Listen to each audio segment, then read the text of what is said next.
Hi, this is Gabe Salmonella from AL.com forums, and today I'm doing a video DIY on how to change out an alternator on a G1 Legend. A quick word about alternators in general. We've pretty much found that aftermarket rebuilds from like AutoZone or Kragen, any parts store, tend to be of lower quality, and even though they may have a good warranty, you'll end up switching them in and out until you finally find a good one. So your best bet is to go with an OEM rebuild, like from Acura, the Acura dealership themselves, or find a junkyard one and rebuild it yourself. Usually they need only the brushes to be replaced.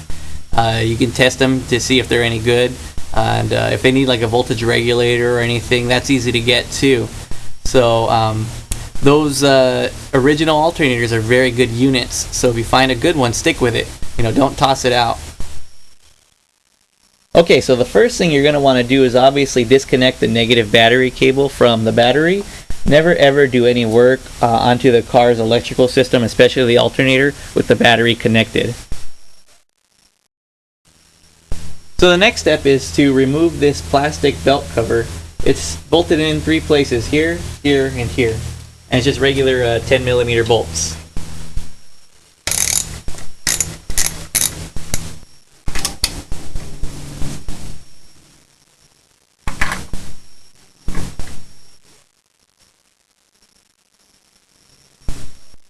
Okay, so the alternator is held in with 2 mounting bolts here.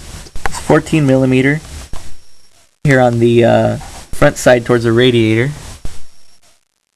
And then there's a 12mm, it's a bit harder to see down there, towards the near the power steering belt. Up here, you'll see that this is the adjusting bolt that adjusts the tension on the belt.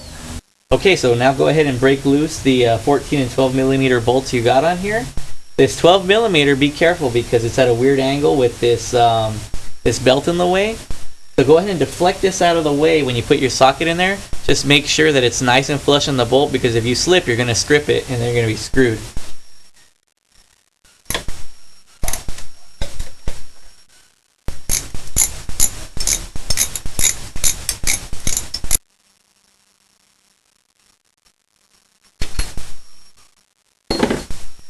Go ahead and disconnect this wire here and the connector on the back of the alternator so that you can just lift it out when it's ready to go.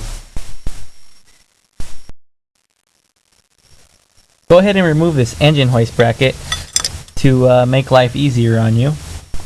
As you can see, it's blocking the adjuster bolt there. Now that the tension's been loosened, go ahead and remove the belt. Remember not to lose the 12mm nut that's on here near the power steering pump. When you're taking it off, make sure and catch it. You don't want to lose it if it falls down. As you start to pivot the alternator, you're going to notice that it hits the power steering pump. Now, depending on how your power steering pump is adjusted, you may be able to get away with getting it past it. But to make things easier, the 14mm bolt holding the power steering pump in and its 12mm adjuster, very easy to loosen up. Just get them loose enough so that way you can get the alternator out of there. So now that you have the belt and all the hardware off, go ahead and pivot the alternator up to the top of its travel path. And from the back, you can remove the adjustment bolt.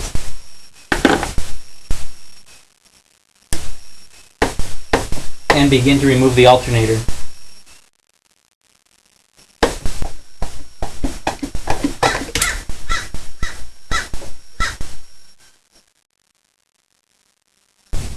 Before you install it, go ahead and apply some dielectric grease.